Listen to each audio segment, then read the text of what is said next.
রবিবার ১৯ এপ্রিল আগরতলার যোগেন্দ্রনগর এলাকার বনকুমারী নেতাজি সংঘ ক্লাবে উৎসাহ ও উদ্দীপনার মধ্য দিয়ে অনুষ্ঠিত হল ১৯তম সিনিয়র ন্যাশনাল গ্র্যাম্পলিং চ্যাম্পিয়নশিপের সিলেকশন ট্রায়াল। এই গুরুত্বপূর্ণ সিলেকশন ট্রায়ালে ত্রিপুরার মোট ৬টি জেলা থেকে প্রায় ৩৫ জন প্রতিভাবান ছেলে ও মেয়ে খেলোয়াড় অংশগ্রহণ করেন। তীব্র প্রতিযোগিতা ও কঠোর বাছাই প্রক্রিয়ার মধ্য দিয়ে তাদের মধ্য থেকে মোট ১১ জন দক্ষ খেলোয়াড়কে নির্বাচিত করা হয়েছে, যারা আসন্ন জাতীয় গ্র্যাম্পলিং চ্যাম্পিয়নশিপে ত্রিপুরার প্রতিনিধিত্ব করবেন। নির্বাচিত মহিলা খেলোয়াড়রা রোজামি মলসুম, সুজ্যোতিকা দেবনাথ, পূজা দাস, দিয়া চন্দ্র, দীপা দেবনাথ। নির্বাচিত পুরুষ খেলোয়াড়রা গান্ধীলাল দেববর্মা, ট্রিপল দেববর্মা, জিনেত দেববর্মা, সম্রাট নাথ, ডিয়ারি দেববর্মা, স্বদেশ দেববর্মা।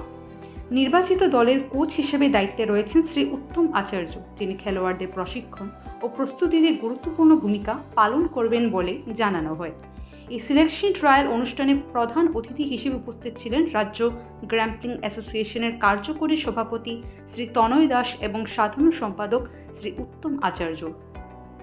এছাড়া অনুষ্ঠানে উপস্থিত ছিলেন শ্রীমতী লেখা দেববর্মা, শ্রীমতী রাজশ্রী দেবনাথ এবং শ্রী প্রান্তুষ ঘোষ, যারা খেলোয়াড়দের উৎসাহ প্রদান ও শুভেচ্ছা জানান।